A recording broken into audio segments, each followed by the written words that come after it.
You're listening to Neurodivergent Mates.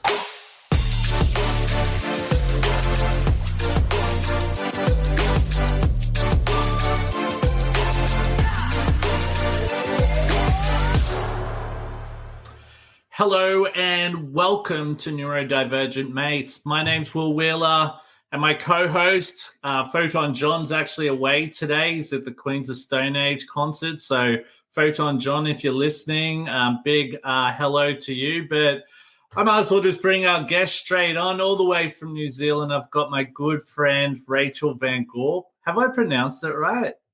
Yeah, yes. Hey, sorry, before I say anything, right? What's with the Van Gorp? Why is the V lowercase? Yeah. No idea. It means from.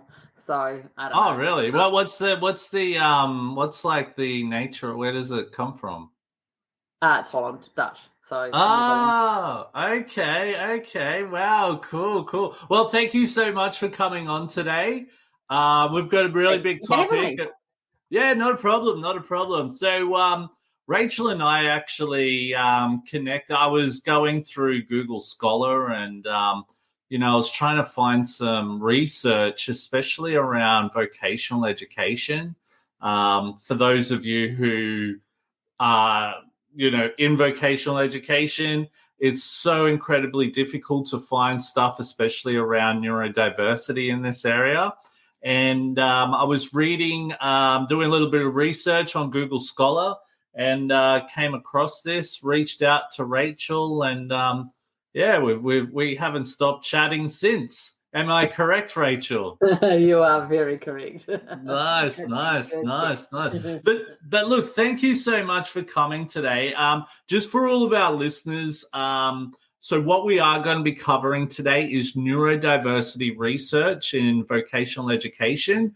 So huge topic, but what we might do before we start, just for any new listeners we have listening today, please subscribe, like, and follow to all of our social media platforms. We're available on TikTok, Facebook, Instagram, X, Twitch, YouTube, LinkedIn, and pretty much just connect with us through there. We used to have a website, but we actually just closed that down recently because it wasn't really that effective, but we may get one in the future. But you ready to rock and roll, Rachel? I am ready to rock and roll. Nice. So, I think probably before anything, tell us a little bit about yourself. Tell us a little bit about yourself.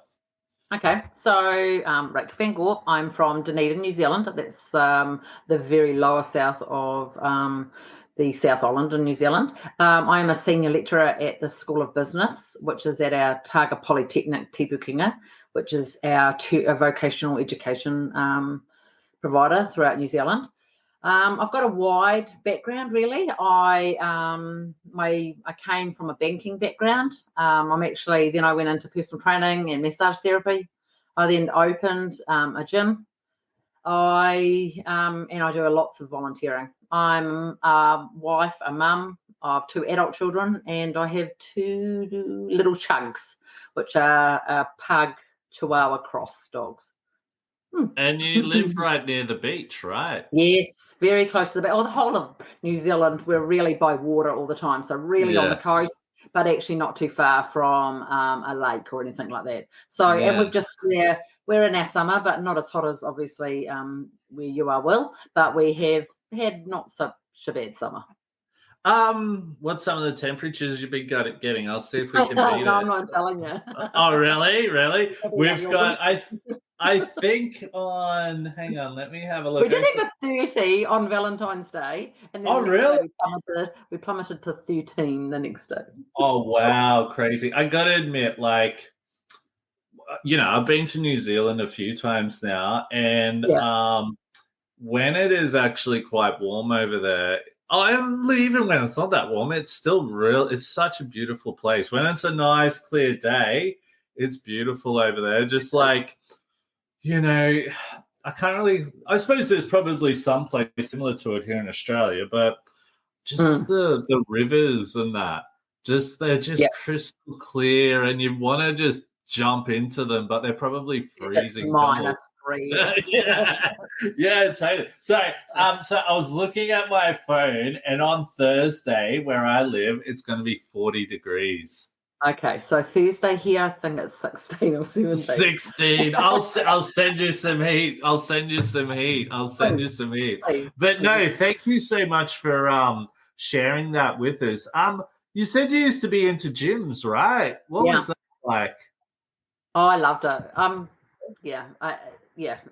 Like I like helping people. Like that coachy, mentory, teaching. Just helping people feel better about themselves. And as and I'm dyslexic, so and I learn by watching and visualing. So of course, anything in the gym is you mirror back, what you're doing. So I found it really easy. I just found it really easy. I was always not a great sports person, but always it was definitely a better skill than a lot of the academia at school. So I quite like working in a team, working with someone else. And I still do. Enjoy it. Yeah. Oh, so you still do a little bit of, I don't know, are you a triathlete or what do you do? So I did dabble in that, did dabble in lots of long distance. I've done a 100K race, been teams in Ironman, never done an Ironman myself, done lots of triathlons, done the Kepler, which is a big... is Ironman pretty big over in New Zealand, is it? Yeah. Is it as big as what it is here in Australia? Yeah, probably, but obviously we've got less capita of people. But and I still do. I still run most mornings, do some gym exercise through the week. I love it. It's good, just good for here. So, you find like it's good for your mental health and all that. If you miss a day, do you feel it the next day, like mentally? Yeah, and actually, I have to do a little bit of self-talk. Come on, chop. What are you doing? I sleep better. I think better. Yeah, well, I think I do anyway. And often my husband goes, "Come on, out." Come on out. Come on, get out of here. Awesome.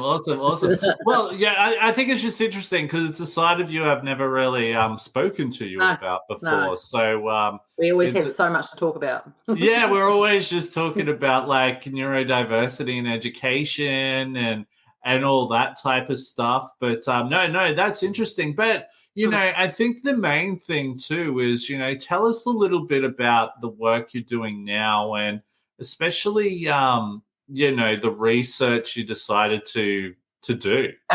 Yep. Okay. So being at Otago Polytechnic, I sold my gym 7 years ago, just went to work at the institute and then realised I liked that teaching side of things. So I did some study and I was doing, I did about 3 different papers and then I decided to do my master's.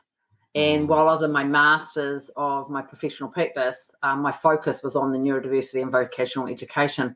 But because it was an interest, back in 2015, I think it was, I was diagnosed with Irlen syndrome. So I think I've spoken to you about that. Well, it's about that depth perception, your eyes, black writing on white paper that moves. Yeah, so I never really correlated it. I was in personal training, never really thought about it. Because you probably didn't need it, right? I didn't. I had some lenses put in my glasses, and I thought about it for that long. And then I started working at the Otago Polytechnic, and I was doing my degree back in 2017-18, and my facilitator then questioned my learning style. And we had a really nice relationship with her, with each other, and we've actually done some research since. But she really was fascinated by the way I learn. So when I was doing my master's in 2021, I decided to go and see if I was dyslexic. So I paid the $700 and went off and found that I was, which was nice because that sort of made me realise that's why I had Irlen syndrome. They are comorbid together. And then so that made me that's why I basically researched about neurodiversity in the vocational in facilitating success. So, and then last year, after doing my master's, I got diagnosed with ADHD. Yeah, why not? Just need that cream on top, right? Exactly. It makes it just like I feel complete. I feel, and I don't believe that you necessarily need to be diagnosed, but it makes so many things fall into place. You know, well, I totally get it, right? Like I remember, so yeah, I always used to think I was just dyslexic, and I'd go to a lot of neurodiversity events, and I'd be meeting with like other people who are ADHD. And then I remember people talking, going, "Oh yeah, usually they have a buddy," and I'm like, "Oh no, I'm just dyslexic." And then I started looking into it. Like, so for example, for me, I really struggle in very busy environments, or say if someone's playing music, music, concentration, I could start something and then, quit it and stuff like that. And I started looking into I'm the opposite. I start something and I have to finish it. So like there's, like there's different levels of differences. My son is also ADHD is definitely more like you. Like start something and finds it really hard to finish. I am, fast and furious. Things got to be done. And I now, but having the diagnosis, and I don't know if it's the same for you, Will, I feel like I don't have to make excuses for myself anymore. Like I think it just makes sense, or I'm aware of it now. So I'm sort of like, so say for example, like, now I actually am quite good at completing things, right? Yes. But I now know, okay, you need to have a bit of a break from this for a little while, maybe go on to something else, but you need to come back to that and finish that off. Yeah. You know what I mean? So I'm I think I've found, what's the word I'm looking for? Like techniques or something that. Well, I call them my workarounds. Like they're wee things that I do to make life easier for me, that make me work around how to get to something. So I didn't know there were strategies. I don't know people put strategies. Yes. Yeah. See, for me, they were my wee workarounds, and some of them I'm going to have to lose because I created them so that I could get through life. And now I'm like, actually, I don't need to create excuses because or other things. I am who I am. So Totally. See, like even for me, like going to the shops is really difficult for me, especially when they're very busy. I need to just get in there, get straight out. Or you mean like grocery shopping? Yeah, any type of shopping, But here in Australia, I don't know if it's the same in NZ. We've got like, do you have Woolworths and Coles over there? We don't have Coles. We do have Woolworths though. Okay. So Woolworths here, and I'm pretty sure Coles do it as well. They've got something called direct to boot, so you can collect. So you can order it online and then drive in with your car, and they'll bring it straight to your boot and put it in.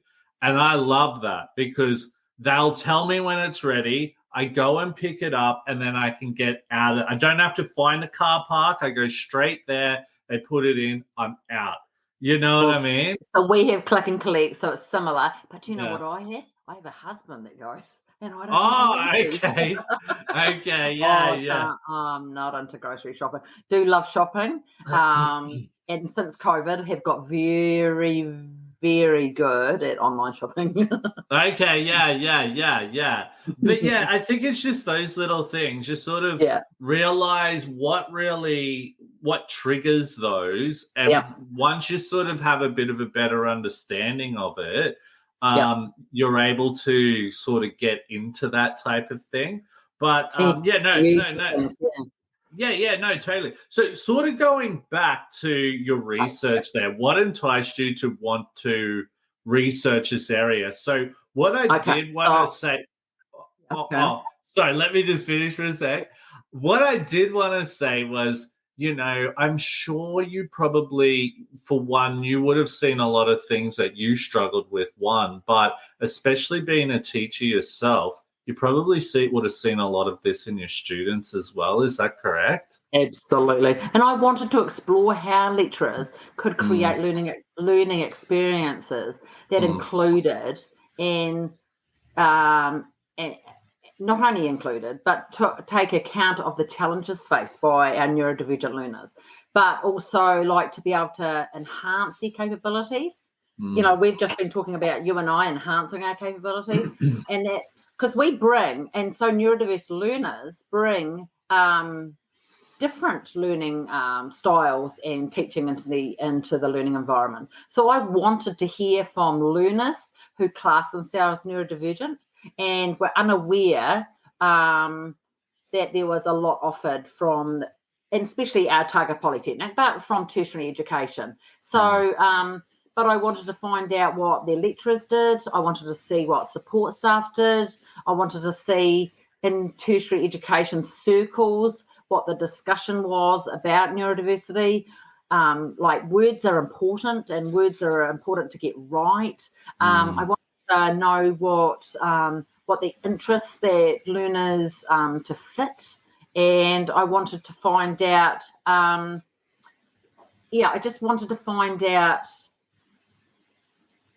how we could make a neurodivergent learner succeed in the current education state, and just lots of a lot of the learners I interviewed, a lot of the lecturers I interviewed had some really nice things to say, but we all realised there wasn't a lot of conversation except with each other. So making it more taking the stigma out.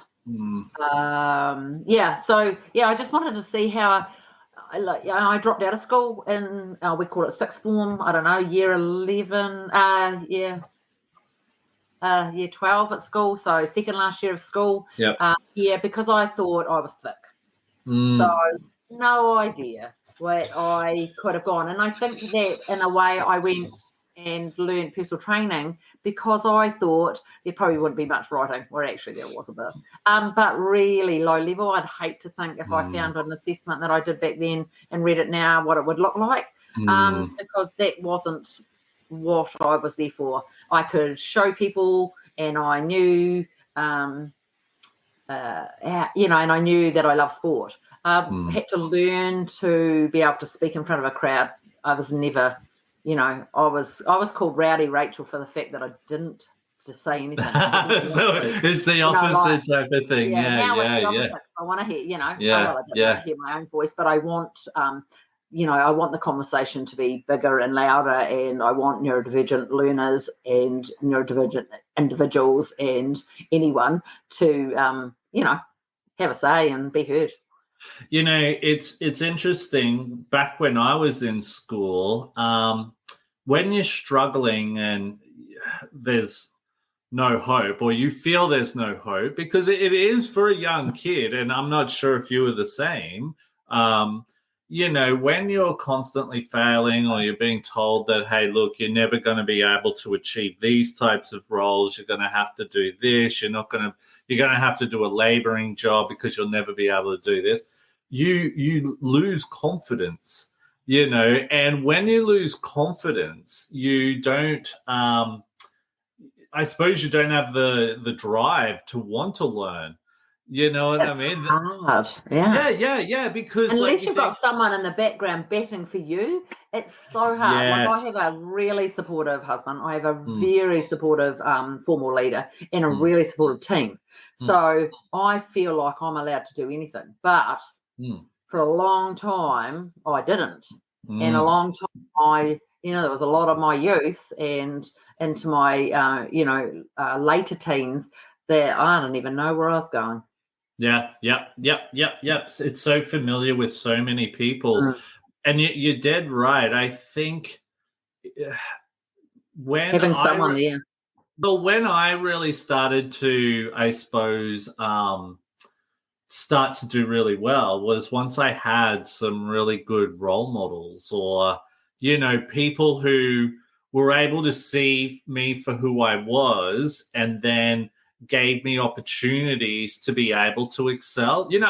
I have a feeling that I could probably go to university now if I really wanted to, but I don't really need to at the moment. I've got so many other things happening. But I probably could go in there, but I'd probably want to make sure that, one, I've got the right support, people understand what I can do, can help me, all that, because I know for myself what I've been able to do. So when I left school, right, let's say I wrote you an email with, say, I don't know, 200 words about what I've been up to. I remember I was that bad at like spelling and punctuation that I would write a whole big page without a full stop. It would just be a big line. And whoever was reading it was probably thinking, what the hell? Now I speak to people because, I'm talking to people on LinkedIn, emailing all the time. I'll be writing to people and people be like, dude, like, you spell pretty good for a dyslexic person. Yeah. And it's like, oh yeah, well, to tell you the truth, like, what I found with like Grammarly and all of those types of, say, like spell check, and because like even like MS and all that comes up with little things. What I found was once I would be going through, I don't know, typing something, and then it'll show me that I need like a comma here. After a while, you get used to be going, oh yeah, that's right. So I'll put a comma. Do you know what I mean? And that's how I seem to have gotten better. Yeah. And just by repeating and saying, I've got to do and do and do. I still struggle sometimes on how to spell dyslexia, and sometimes neurodiverse really just throws me. So I think with neurodiverse, I don't use the word neurodiverse that often. I use neurodiversity or neurodivergent. But but I don't use neurodiverse much. E-U-U-E. Yeah. But do you know what? I would sometimes find that I would, even words that I've spelt right a million times before, and you may even recognize this as a teacher, when you're writing it on the board, you might have a complete mind blank one day and you're like, am I spelling this right? Yeah. Do you know what I mean? Do you ever get that? All the time. And I still think, I'm like, I don't know, but I always say to my learners, so how am I spelling this? Like, I used to think, I'm not writing it because I don't know how to spell it. Yeah. All the perfectionism that's in there, and I'm like, nah, just like, what am I saying? How do you spell it? Yeah. And I just ask them adults, they don't care. Do you want to know something funny? Because I'm very open about my dyslexia, especially with my class and all that. And I'll never forget. I'd say sometimes because sometimes what I'll write, if there's certain words I can't spell, I'll change the sentence I'm writing. So I can, you know what I mean? So I can write it. Oh, definitely. I will absolutely do that. Yeah. But I remember, I'll never forget this one student. She's like, oh, did you just change the sentence because you couldn't spell it well? And I turned around and I'm like, yes, very good. Thank you very much for pointing that out. And then she's like, like she was like, mate, she was real embarrassed and all that. But I do that constantly. Like I go to write something and I'm like, definitely. Oh, I can't remember which one's got the E and the I and the A and the what. Oh, absolutely, I'll do that for you. Totally. But anyway, we probably should get back into. But I suppose for yourself, you'd probably had come across a lot of challenges yourself, students, all of that type of stuff, and then went into this research. What did you? Like, was there much research to start with, or were you like, oh my God, I'm really starting off with a clean slate here?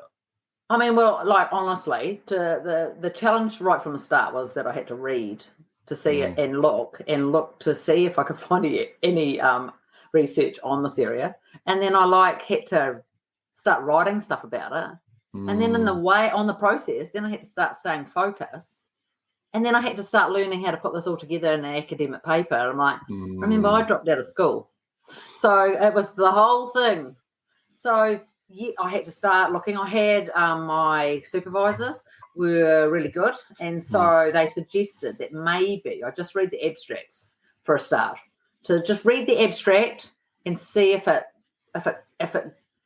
you think it will fit with you, if it's around this project. And so that was easy because that's just a small amount of words, and I just started writing them down. And I was like, that person, yep. And I've got some areas that I just fall into. I'm doing some research still now, and I've got some favorites that I know that talk about relationship building, strategies, communication, those people. So I tend to even still go back to those papers. And there's stuff falling in in research. It's a hot topic. I mean, well, we are a hot topic. So there's stuff dropping all the time, even now. But so when I did it, so I finished in 2022. So 2021, doing it all. So it was hard to me to find, but thank goodness my supervisors just keep dropping, little tads of information. And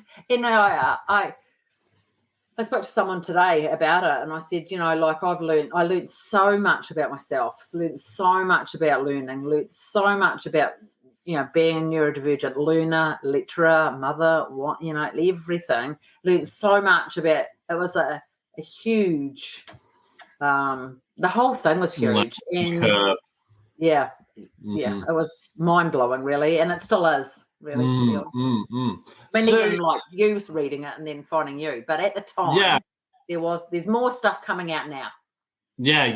Totally. And that's the thing. I think probably the beauty of it is the people that come out of the woodwork as well. So like you and I connecting, I definitely know people I can connect you with who are doing research, and it just evolves. And neurodiversity as a topic has got bigger. There was lots of papers on dyslexia, lots of papers on ADHD, lots and lots and lots on autism and autistic. But when I was trying to do the whole topic, and I know you meet one neurodivergent person and you've met one neurodivergent person, I know a lot of them are not similar.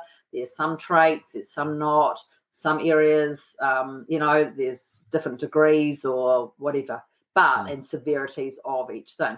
But and I was doing the whole topic. So there were lots of papers around, this Britain brings out masses of research around dyslexia, lots. They only have, but now New Zealand has some of our sites.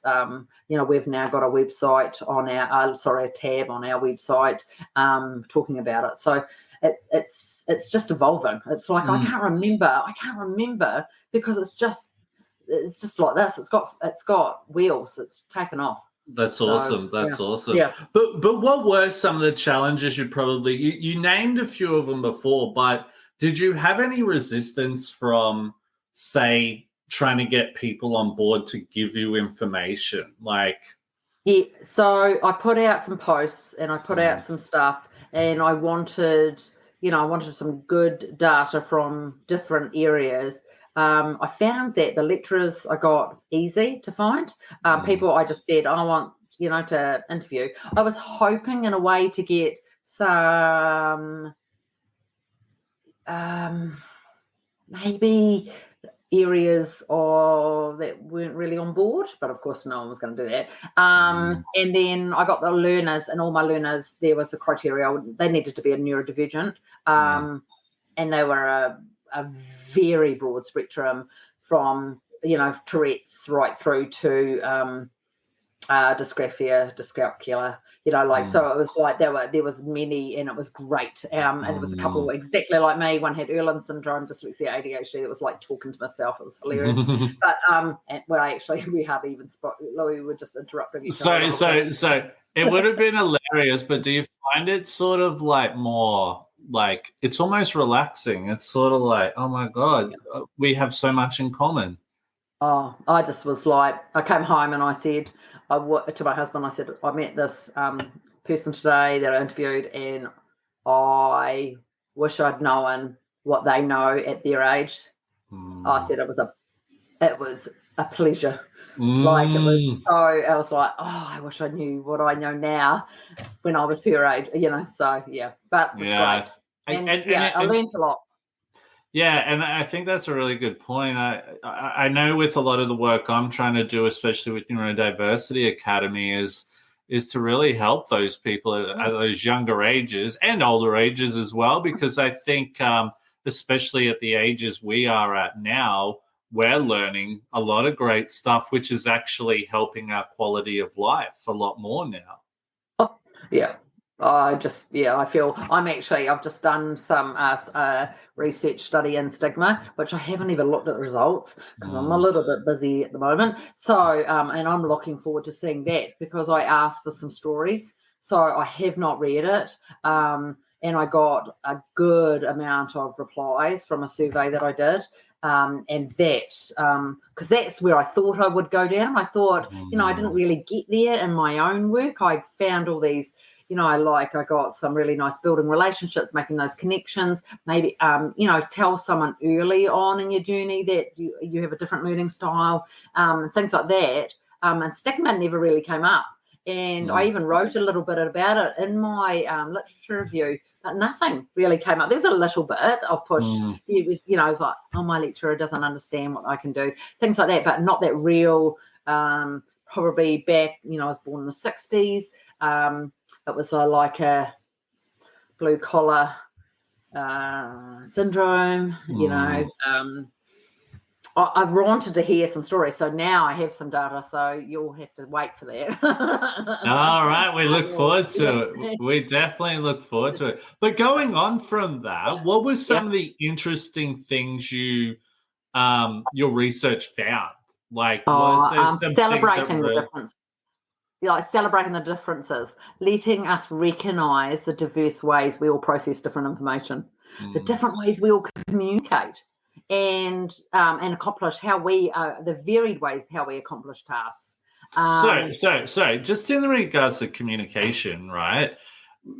Could you give us some examples of like how we may all communicate? Like, are you talking about like some people might like it in written format, or because reason why I say is I remember I gave someone an hour-long presentation, and they came back to me and they're like, dude, I can't sit here and watch an hour-long presentation. And I'm like, okay, that's cool. And I got everything that was said in the presentation. I put it into a transcript. I put all the PowerPoint pictures there, and they were speed readers and read it within like 15 minutes, I think it was. And they're like, yeah, thanks so much, man. That was so quick. Yeah. Man. Communication in many forms. Like, a lot of neurodivergents don't understand that there's slight pauses in conversations, and that's when you should interrupt. We just override each other. Those sort of things, but also in learning styles and different ways that we learn, different ways we communicate in that sense, like visually, hearing. If I'm tired, I'm not reading. I'm doing text to speech. Like I will just get something to read to me. If I have got someone saying something and they're like, oh, you do it like this, I'm like, can you just show me? And then let me do it. Or can you show me? Tell me. Tell me over my shoulder what I'm meant to be doing. So there's different ways, and just being okay with that. And like in my lectures, I like to have a PowerPoint to keep me on track, and it doesn't have to be big, but it's just got some of my pages have hardly any writing on them. Some have a little bit more, but that's just to keep me on track, and give them something to look at, because they probably don't want to stare at me for the next 2 hours. Then I can activities, videos, I give out paper if they want paper. I ask, does anyone like paper, or do you want to download it off your computer? Because you can have both options. There's a download on there. I just like to give lots of different forms of, ways and different. Yeah, we all accomplish our tasks so differently. So just understanding the strengths that neurodivergent learners have. They're not always deficits. Can I ask something, right? And I often think about this, right? So is online learning a big thing over in NZ? Yeah. So I'm pretty sure it's a worldwide thing, right? So we're seeing online learning as such a big COVID. Yeah. Learning. Yeah. Totally. Yeah. I am really interested, and I don't know if you really looked into this yet. You're giving me more work to do. Yeah. Nudge, wink, right? What are your thoughts on online learning, and have you done any research in that area, especially around neurodiversity? Because I know for myself, and I've spoken with a lot of different neurodivergent people, I can struggle with online learning because I'll read something, I'll be like, what the hell is they talking about? So I have to go ask the person, they tell me, then I go back to the next question. I'm like, what the hell are they talking about? Do you know what I mean? Really difficult. But then, well, it's that. And I'm just like, I have no idea what they're talking about. It seems like and then because I'm having to, and then sometimes you can only, it might take 2 days to book another session with your teacher. You can't just, it's not like putting your hand up in class and going, hey, teacher, can you come over and explain this? You've then got to book another session and, and then it starts to snowball, right? But then I've even spoken to other neurodivergent people, so maybe more autistic people who really thrive off that because that really works well for them. Yeah, do you know what I mean? So it's a real sort of up and down thing. Getting it right. So I myself am doing I'm doing a diploma in another area and doing it part-time because it is all online, and I'm doing it part-time because I do struggle with that. So far, I've done 2 courses and passed, so that's good. I'm on to my 3rd one, but I need to do it slowly because there is a lot of information written, but there is in the topic and the institute that I'm learning through has lots of videos, so it's quite nice. So there I can listen, and then they give extra articles if you want to read more, which I generally don't want to read anymore, but I can listen to the videos. But then I teach to an online platform. It's a bit blended, so they have me for a few hours a week that they can come online and chat to me, but generally all their tasks and all their stuff is done. I don't know if it's just because I say to them, I haven't got a crystal ball, I don't know what your questions are, so ask. And I feel like I get good responses by saying I'm neurodivergent. So I have a different learning style. If you've got a different learning style, happy to work with you. If you need a little bit more assistance, come and let me know. I'm online on this day and this day, and jump on and I'll answer any of your questions. Or if you want a separate time, just email me and I'll see what I can do. So it is interesting because you know what, I've done stuff before, and we've done like that hybrid learning type of thing. Yeah, and we've gone on to say the teacher to go over the stuff, and then you've got these students who are really excelling.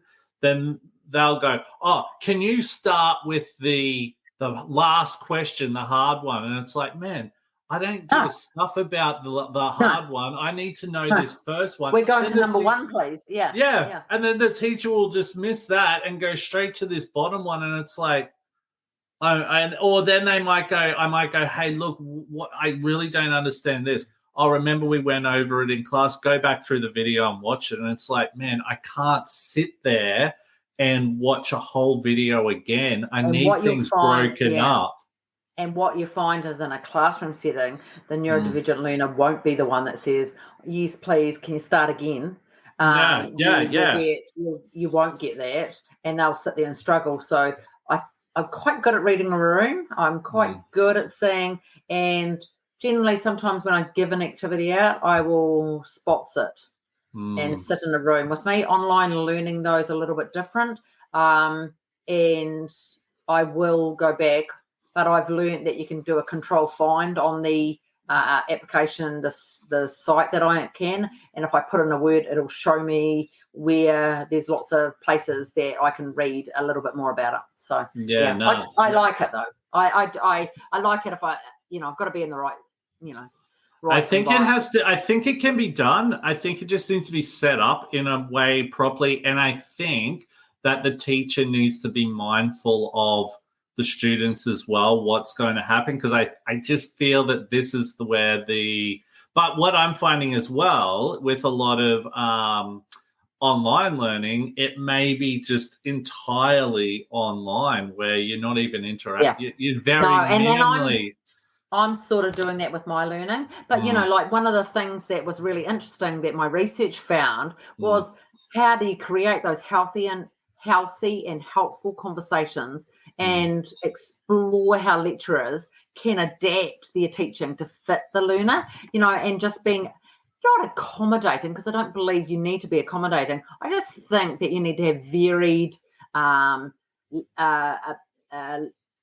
varied learning styles and learning platforms in your room. You just can't sit there and read. You can't. We have a thing here, death by PowerPoint. You can't. It's no one learns like that anymore. I don't believe. Totally. Now, what was some of the biggest positives around neurodivergent individuals that you found? And you've sort of covered a bit of this. Yeah. What was some of the stuff that really stood out to you with your research? I had this wee anagram that I sort of put together at the end of my masters, and it was just care. I care about our neurodiverse learners, and what can we do? So create that environment so learners can show off their strengths and strategies. Acknowledge the challenges that faced in higher education. Relationships and support the neurodiverse learner, making those connections and acknowledge how to build an inclusive environment, and encourage the discussion about the strengths and the uniqueness. So, they were all areas that I think are there, but just by making them bigger, like all the learners that I interviewed were all in their second or their third year. So out of, going to degrees and all of their different, I had nurses and design and business and lots of different varied, degrees that they were doing, academic work, and they were all achieving, but they all knew what they wanted and they were sticking to their guns. So, but a lot of them had formed a relationship with some lecturer, or someone that they cared about them, and they all, no, not all of them, but they were learning how to have those courageous conversations. This is what I need. Our institute is it has a really nice supportive, student supported area, and generally, there's someone around that has is there to support. I mean, obviously there's still that stigma and there's always those, other areas, but I think, and I really think that relationship with the student and teacher is vital to really help these people to gain that confidence. I think it's, because I think the biggest thing for me, once I had teachers who, some of them gave me some tough love, but I respected them, and that's what helped me to develop and grow. If that you makes believe in sense. yourself, isn't it? Yeah, totally. And I think this is the big thing with education, where it is so important for a person. If you're giving this person what they need, they're going to soak that up. Maybe they'll make some mistakes, all right, and that's great. But that's And these are the skills that they're going to get this confidence. They're then going to take those skills and start going into the workforce and starting to apply them as well. And then potentially go, you know what? I think I might go back to more education. Do you know what I mean? I totally know what you mean, because, you know, if my supervisor from my master's, Glennis, is just been this amazing person that's made me believe. She reckons it was all there. I just had to unlock, you know. But I also have really supportive colleagues. So my colleagues are really they get me, you know, and I get myself now. But, you know, my former leader, all the people, you know, my family have always been backing for me. But now it's like, wow, you know, what next? Now I'm like looking for something else. I love it. Well, that works well into our next question. What would you like to see more research, or where would you like to see more research be conducted? I want to make sure. For me personally, I would like to see more of the online stuff. I really want to try to get into that, but that's just me. I don't know. Maybe you have something else that you really want to look at. I just want to ensure that the future for learners continues to grow, develop, and it becomes a norm, that we welcome those learners into our classroom and online. It is a form of, you know, I believe that it can be done by upskilling our lecturers, modifying our teaching styles, like we talked before, building those relationships, and just recognizing our learners' strengths. And I think also probably having access to assistive technologies as well, you know, really utilizing this new technology that's coming out.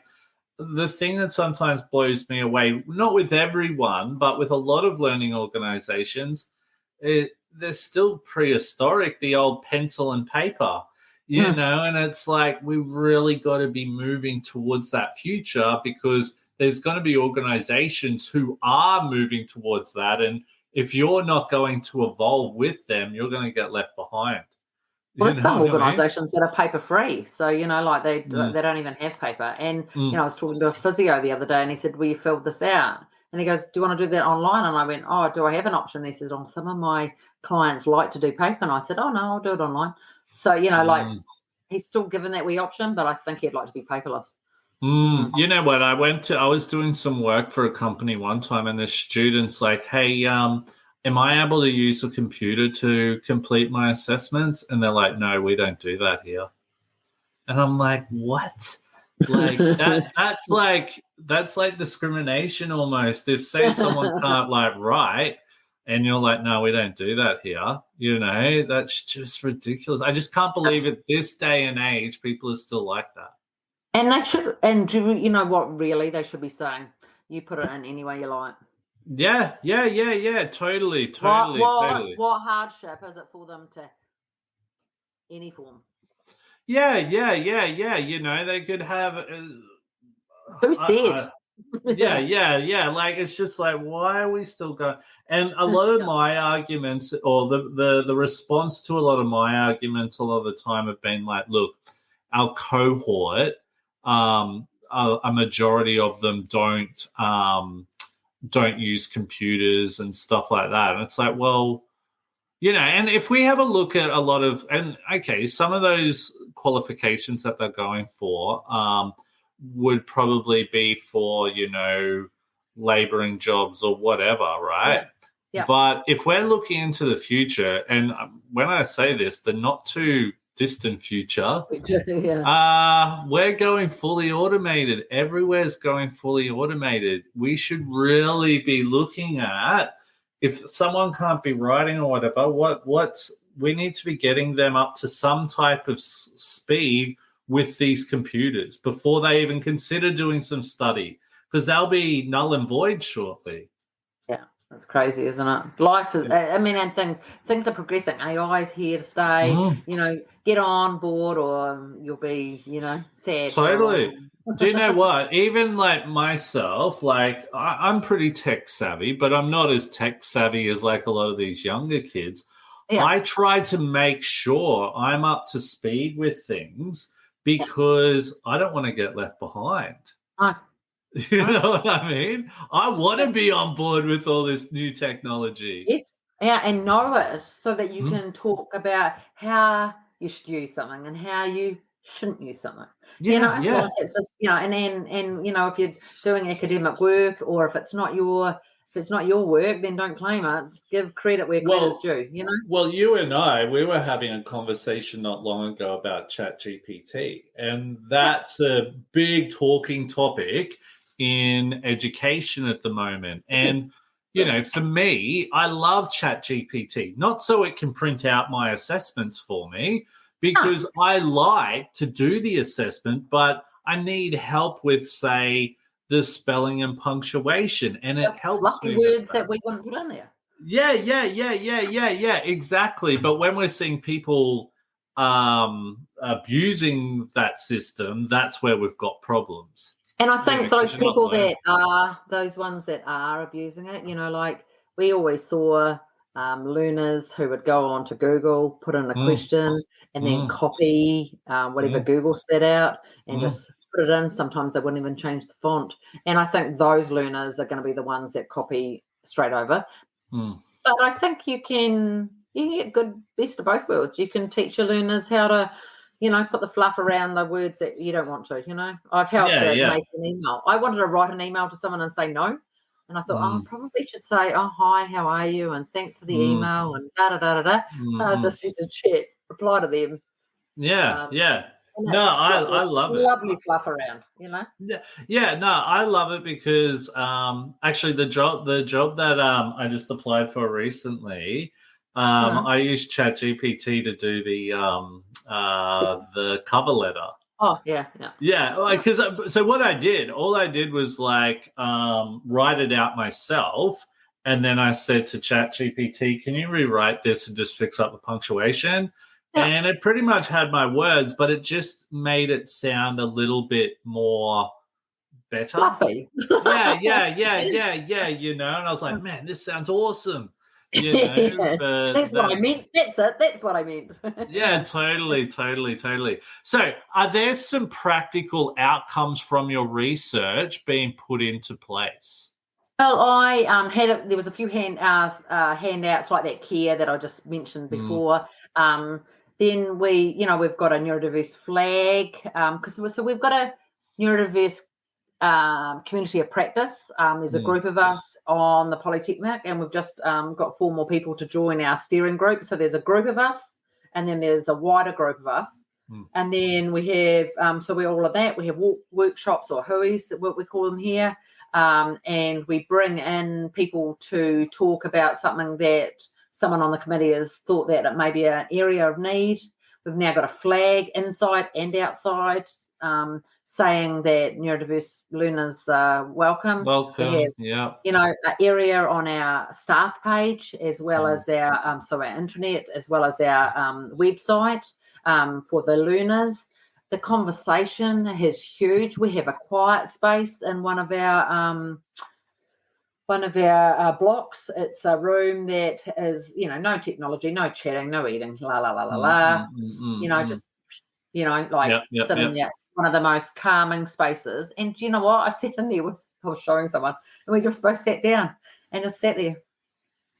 And it was lovely. And I did want to say to them, this is what it's about, but it's a room that you don't even feel like you needed to do anything. So those are all happening. Like the area we've got, I think I said to you recently, there's a organisation here, Aotearoa, and they have a dyslexia friendly quality mark that you can award to each area. Well, Otago Polytechnic, 4 of the schools, so we've got lots of schools, but 4 of them have already been awarded so we've gone through and proven that we look after our learners. Yeah, and that's great. All the other departments will go through it eventually, but we're such a big organisation. And there's lots of there's lots and lots of it's good stuff.